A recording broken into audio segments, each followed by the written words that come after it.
Good morning and welcome to Career Day. It is my pleasure to introduce Luke Lester, President of the Darlington Alumni Council. Let's give him a warm welcome, please.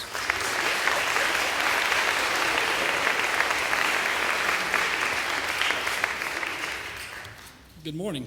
Appreciate y'all all being here. As President of the Alumni Council, it's my pleasure to welcome you all to Career Day. The Alumni Council sponsors Career Day every other year, and we're very excited about the group of alumni who have returned to campus today.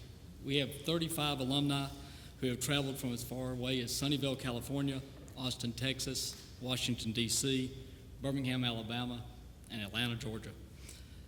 They're all here to share with you their career experiences. We want to thank them for their generosity in sharing their time with us today. We want you to encourage each of you to engage in each of their experiences and topics as you begin to formulate your ideas and thoughts on your future careers. It is up to you to prepare yourself for the unknown opportunities that lie ahead, and that will ultimately determine your destiny. If we can have our guest speaker, Dan Garrett, please rise and join me in giving him a warm Darlington welcome.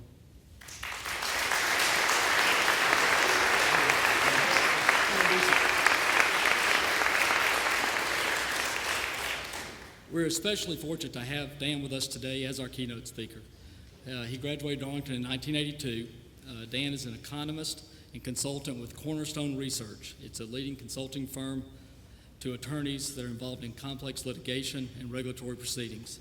Dan is a graduate of the University of Virginia, where he was a Jefferson Scholar and received a bachelor's degree in economics and philosophy. Dan earned his Ph.D. in economics from Stanford University. He was extremely active as a Darlington student. He served as president of the Honor Council, editor of the Jabberwock. He also served and held leadership positions on the student council and in his class, and he was a member of the Scholar Bowl and Cum Laude Society. In addition, Dan received numerous academic awards. Again, let's all welcome Dan as our keynote speaker.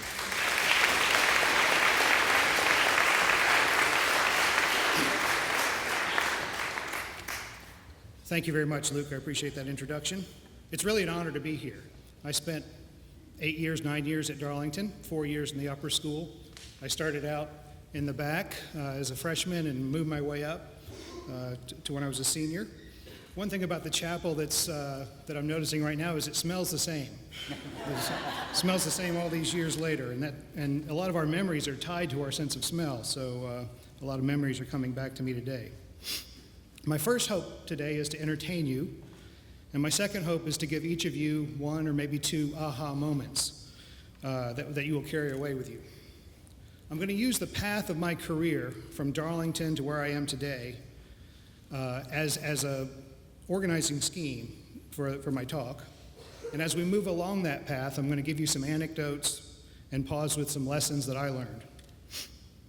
One of the reasons that Darlington said they asked me to speak today was that I was the president of the Honor Council my senior year. And as in homage to that, as well as to the fact that this is the 100th anniversary of the honor system at Darlington, I'm going to tie some of my career milestones or turning points to issues of living honestly and trying to live a life of honor. I actually don't remember much of the details of my time in the 3 or 4 honor councils I served on, which is, to me, interesting that sort of washed away. But I do remember it was sort of heavy sometimes, thinking about the fate of someone who might have lied or cheated or stole, and what the consequence for them might be. But it wasn't always heavy, and I'm going to share a couple of lighter moments with you. I'm going to try to respect my commitment to keep the proceedings confidential, but I think because so many years have passed, and you'll see that I'm not giving much away. So one case got started in an unusual way. A proctor noticed that one of the dorm rooms, had a McDonald's sign. Looked like a real McDonald's sign. Turns out it was. So someone had lifted a McDonald's sign, and that is sort of what we call prima facie evidence of theft. And they had the wisdom to hang it in plain view. So then there was an investigation and ultimately, an honor committee hearing. And here's what happened. Darlington had lost a football game, and one of the players, his name is McDonald, was feeling really down. And then his friends, he stayed back in the dorm, I guess, and his friends were out in Rome and stopped by a McDonald's. And kind of on the spot, someone was inspired. He thought, my friend Mr. McDonald is down. I'll bring him a sign. That'll lift his spirits. So these facts came out in our discussion with the lifters of the sign. And one of the students' pleas I thought was really remarkable. We said, well, why'd you do this? He said, I had to do it. He was down, he was depressed, I had to do it. I had to bring him back up. And then he summarized his case this way. He said, technically, I'm a thief, but morally, I'm innocent.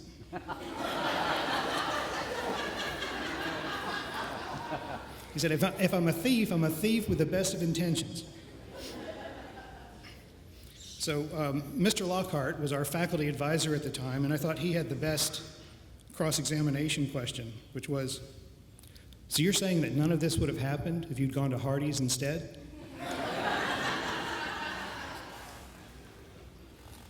So another instance concerned of possible plagiarism. Someone turned in a paper, and it had a passage that read remarkably like some kind of published work. Maybe it was an encyclopedia article. And we asked, how did this happen? And the person said that they had a photogenic memory and must have inadvertently written down the words exactly as they had read them. Now, if you're listening carefully, I didn't misspeak. The person did. She said she had a photogenic memory, not a photographic memory. And at the time I was grappling with this, I thought, could someone with a photographic memory actually forget to use the term correctly? And then as I was preparing the speech, I thought, well, maybe I'm wrong. Maybe there is such a thing as a photogenic memory. So I Googled, what's the difference between a photographic memory and a photogenic memory? And Google, being awesome, pointed me right to a Yahoo site that has a thing called Best Answer. And here's the best answer. A photographic memory is a long-term memory with extremely high attention to detail. A photogenic memory is a term somebody made up on the spot, probably because they forgot what a photographic memory was.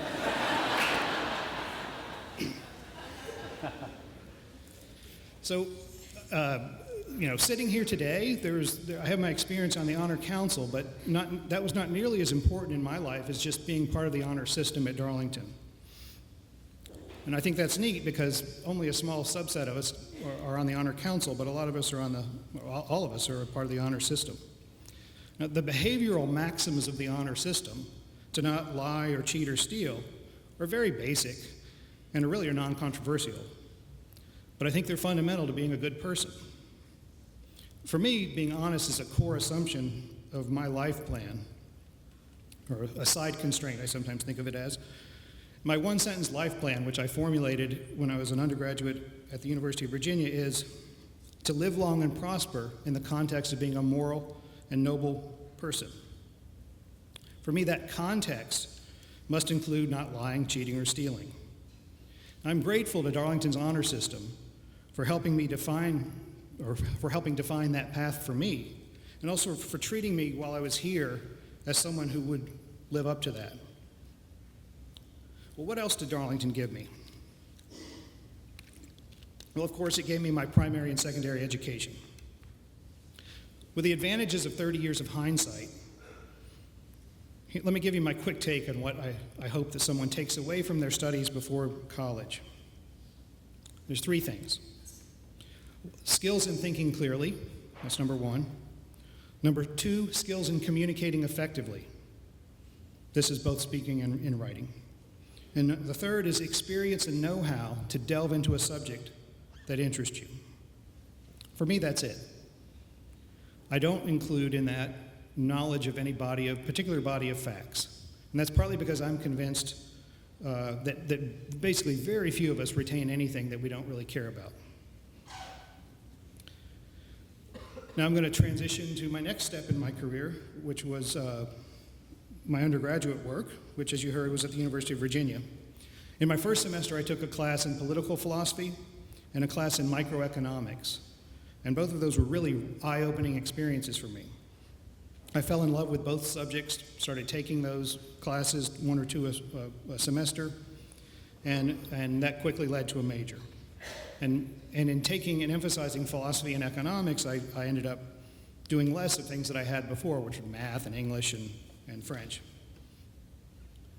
A couple takeaways from my time in college, which I could also title, What I Know Now That I Wish I Knew Earlier. It could be a long list, but it's going to be a short one. One, dig deeper into what you love.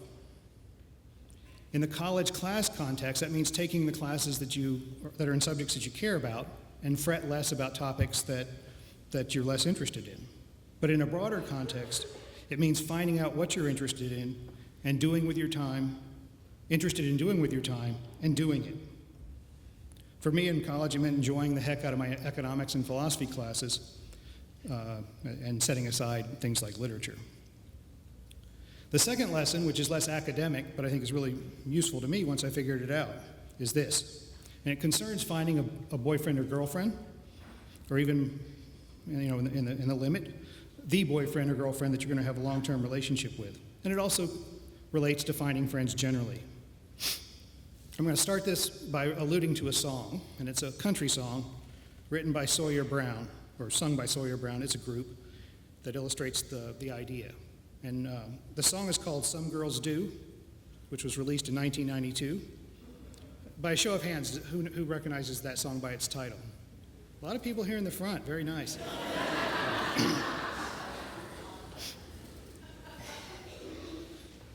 At the beginning of the song, this singer is dissed by one girl, but liked by another. And the passage that I like is this. Well, I ain't first class, but I ain't white trash. I'm wild and a little crazy too. Some girls don't like boys like me. Oh, but some girls do. Now, why do I like this song and this passage? The songwriter has identified something really important, I think. He doesn't appeal to everyone, but he appeals to some. That's it. He's a niche product. That's what we talk about in economics or marketing. And a niche product, as many of you likely know, is a product that appeals to a subset of consumers. Not everyone wants to drive a Toyota Prius, but some do. Not everyone wants to wear Lee jeans, but some do. What the singer realizes is that we're all niche products. We don't appeal to everyone, but we'll each appeal to someone or some group of people. Once you have this realization, the trick is to figure out who your niche consumers are and hang around them. Don't waste time trying to sell your Prius to someone who's looking for, say, a minivan. And don't fret about the minivan seeker who doesn't groove on your Prius. Focus on the would-be Prius buyers. Another takeaway is, and this ties to the idea of living with honesty, is when you're representing yourself to a potential boyfriend or girlfriend, represent yourself honestly. Be who you are. If you want someone to like you or fall in love with you, show them who you are. Because if you are something that you're not, and the odd chance that someone falls in love with you when you're not who you really are, that's not a good foundation for going forward. Once I had this insight, which Sawyer Brown crystallized for me, I had the insight before those wise words. My dating life and my friendships became easier and more natural. Now, as you might have suspected from my Sawyer Brown song, that I'm an economist, or my interpretation of that song, that I'm an economist or potentially a car salesman, and both are true. My next stage of my career was selling Saab automobiles in Charlottesville, Virginia. Now, you might wonder why a philosophy major became a car salesman, and the reason is sitting in front of me.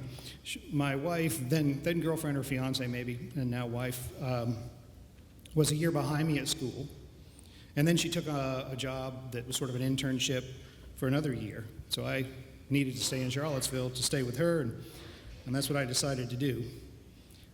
A takeaway from that is there are things more important than necessarily getting the best job you can at every moment in time.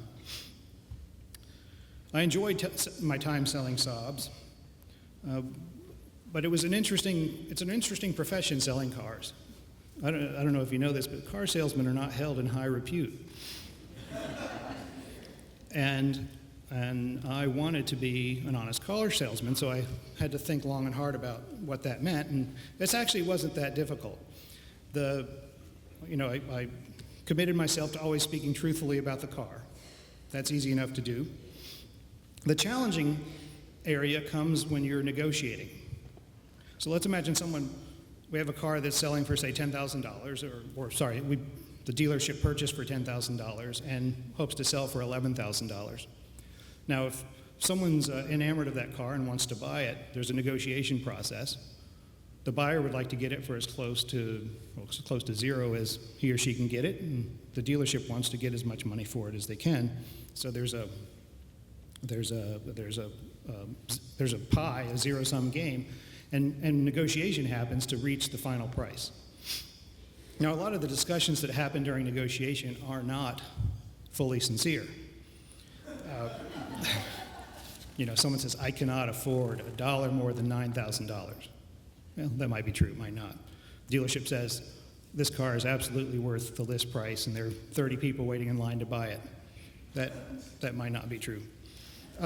What I tried to do is only say things that are true, and if an awkward question came, I would dodge it. So an awkward question, a hard question to answer truthfully is like, what's the lowest price the dealership would take? I would not answer that question, because there's no way I could answer it truthfully and stay in business, so I would answer a different question. It was like being a politician. But I feel fine about how I did as a truth-telling salesperson. Then after I worked at the dealership for about a year and a half, I was at a dinner with people senior to me in the organization and people at my level, and a leader in the business at the time told a story about cheating on his wife, and he was actually bragging about it, and he was telling the story to subordinates. And that was in my whole life. That's the first time and only time that's happened, fortunately. I left that conversation and started thinking about the other people senior to me in the organization, and I came to the realization that there was not a single person in this organization senior to me that I respected, and not one. And I thought, and I'm going to use this made me feel, and I'm going to use a scientific term, icky about working there. It was hard to picture myself going forward, working around people that I was surrounded with at that organization, being mentored by such people, and so on. So it was also, I think, kind of sad not to have anyone to look up to. So I gave notice. What's the takeaway? Well, I want to encourage you to try to work in an environment where you're surrounded by people that you like, trust, and esteem. And the flip side of that is, if you find yourself in an environment where you do not like, trust, or esteem the people around you, make your plans to get out. Another takeaway from my time at the Saab dealership was that there's a lot to learn. I learned a lot in that time. And there's a lot to learn, not just when you're at a high school or a university, but in life. And there's a lot to learn even in jobs that are not fancy or whatever. I had a couple more jobs between selling cars and graduate school. I did some consulting with a UVA business professor, and then I did some real estate consulting in Florida. These jobs took up 2.5 years. But in doing them, I realized I missed being around smart people, really surrounded by smart people. And I missed facing regular intellectual challenges. So my wife and I decided to go to grad school. She was going to pursue an interest of hers that was a burning interest of hers then and now, child development, and I was going to pursue a Ph.D. in economics. We were both going to dig deeper into the things that areas that we love. Now, the admission god smiled on us, and we were both accepted at Stanford in Palo Alto, California. And my goal was to get my Ph.D. and become an academic. I wanted to go to a university at the best school that would take me to be a professor there. So in my final year at Stanford, I went on the academic job market, academic economics job market. How many job offers did I have? 0. That's right, 0. There's a big difference, by the way, between 0 and 1 sometimes. That was a kick in the gut. You know, having faculty at probably 80 colleges and universities all decide that they didn't want me to join them, that was just painful. But I got a break. With my advisor and me realizing the disappointment in the academic job market, my advisor told me to speak to the people at Cornerstone Research. They interviewed me, they gave me an offer, and I took it. 19 years later, I'm still here. Now, what do I do? This is a question, the answer to which often you can just see the light go out in people's eyes. But the good news is I get to do what I'm passionate about, which is do economic analysis with people that I like, trust, and esteem. So here's what my company does. Big civil lawsuits, involve a claim often with company A harmed company B. And economists or sometimes accountants come in and quantify the value of that harm. That's what my company does. We supply the economic analysis and identify someone who will testify as to the level of the economic harm from a particular bit of misconduct. An example might be a breach of contract. One company, let's say, steals the intellectual property of another company. We go in and figure out how much did the company that owns the intellectual property, how much were they harmed by the theft of that intellectual property by the other party. But like I say, I like the work. It's really, really good. And honesty is an integral part of this work. The work that we deliver is ultimately put in front of a finder of fact, which means a judge or a jury, under the condition of being under oath. So everything we do is carefully scrutinized by the other side, and someone has to testify to that under oath. I remember the first time I gave a deposition. I was probably 5 or 6 years into my career. And what's a deposition? That's when you are asked questions by the other side, the side adverse to you, under oath. And the attorney defending my deposition, he's on my side, right? Afterward, he thought I'd given away an admission that was really bad for his client. I didn't think I had. I'm fairly confident I hadn't, but he was adamant that I had. And so I left the deposition feeling kind of sad that I'd made this mistake. Now, that evening or that afternoon, I ran into one of my mentors from undergraduate, a guy named Ken Elzinga, someone who I respect a lot, who does this testifying work as well. And I told him what the attorney had said. And he said something that really stuck with me personally, which was, well, remember this. He said, you were under oath, and he was not. And I thought, well, that meant a lot to me. It makes a difference. I mean, I like to think that I tell the truth all the time, but certainly when you're under oath, there's even more onus on speaking the truth and the whole truth. Okay, let me give you some broader lessons then from my career so far. There are a lot of things in life, even important things, that you have little or no control over. You are fortunate in life if you are smart, charismatic, attractive, cancer-free, but there's not a whole lot in life that you can do to make yourself more of those things. Or if you can say make yourself more beautiful, you generally cannot make yourself a lot more beautiful. Believe me, I've tried. One factor that you can control is how hard you work. That's really I think of it as a knob on a board, but you can control how hard you work. And now hard meaning here how smart you work as well as how many hours you put into it. Malcolm Gladwell in his book Outliers, and I think he has a TED Talk on that for those of you who like it in that form, talks about how to be truly accomplished in something, you have to spend 10,000 hours doing it, and then you're at a level of accomplishment.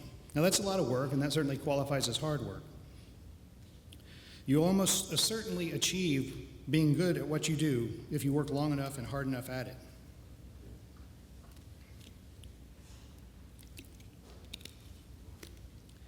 Now, intriguingly, on the issue of being smarter, Gladwell puts forth some evidence that the primary characteristic that distinguishes kids good at math from kids not good at math is the level of their persistence, their tenacity, when tackling math problems. Good math students, he argues, try harder and longer at math problems. So he cites research where that's the thing that matters, how long and hard you try on a math problem, and the kids that are good at math try longer and harder. So perhaps working hard might be an avenue to make yourself smarter.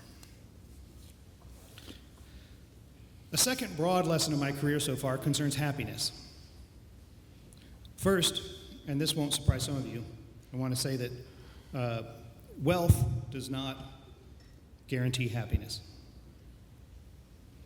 I mean, once you're past the point of meeting your family's basic needs, wealth doesn't contribute very much to happiness. It gives you a little more comfort, right? So having a nicer car, having a new car, having a bigger house, that's comfortable. That's very pleasant. But what happens, I think, psychologically is we get used to that new car after a month or two, and then the joy or the kind of satisfaction of that we feel dissipates. Another form of the comfort that wealth provides is assurance that little setbacks or even some somewhat major setbacks in life won't impair your life as much. You know, if someone gets sick and if you have enough resources, then you can feel comfort that you can provide for their care. And that's a very good feeling. But like I say, comfort's not the same as happiness. And in my view, happiness is something that happens best, it's most reliably happens when you don't really think about it. I'm going to give you a metaphor that helps me frame this and I think is on point. And that's when you look directly at a dim star on a cloudless night, so it's a dim star you're looking at. When you look directly at it, you can't see it. But if you move your eye just off of center, you can see it. That's a weird thing. I don't know if you've experienced that, but it's true. And there's a biological explanation. The retina has two kinds of photoreceptor cells, cones and rods. Cones see in color, rods see in black and white. And so when you're looking for a star in the black night sky, the black and white receptors are the ones that are helping you out. The cones are more focused, they're more concentrated at the middle of the retina, at what you're focusing directly at. And there are more rods around the periphery. So if you aim your eye a little bit away from the thing you're trying to see at night, more of those photons hit the rods, and that allows you to do it. At least that's the story I think is right. I learned something like that long ago, and unfortunately my memory is not photogenic.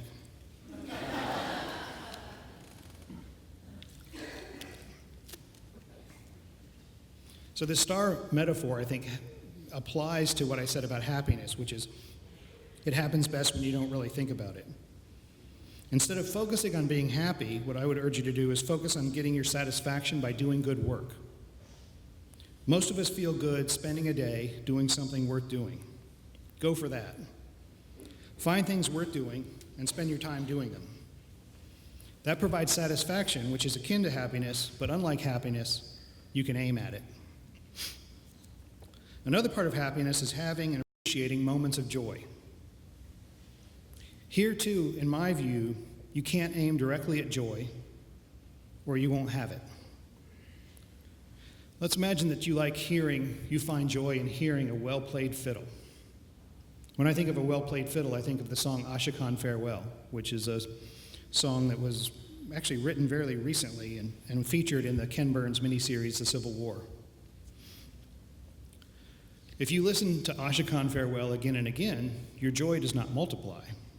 In fact, it dissipates, and you get tired of it. And I think, in a way, it's sort of like salt on food. A little bit of salt on food makes it taste better. But eating salt, it gets tiring very quickly. So my joy advice is this. Figure out what kind of things give you moments of joy. Maybe it's hearing your children laugh. Maybe it's saying things that make others laugh. Maybe it's watching YouTube videos of cats. And put yourself in that joy's way from time to time. Okay, I'm running out of things to say. Let me close with some of the takeaways from my education and career so far. Number one, be honest, be honorable. If you are not those things, get that way. If you are, stay that way. Number two, dig deeper into what you love. Follow your interests. Number three, some girls don't like boys like me. Oh, but some girls do. You're a niche product as a boyfriend or girlfriend, or for that matter, as a friend. Figure out who your market is and market to them. Be yourself if you want to find and identify someone who will like you. Try to work in an environment with people you like, trust, and esteem. If you don't have that, plan your exit. Number five, one factor that you can control is how hard you work. Work hard. You will find satisfaction at spending a day doing something worth doing. And number six, figure out what gives you joy and put yourself in joy's way from time to time. Now, you will probably be relieved that I'm done because you're going to get a nice little break. Thank you very much for your attention.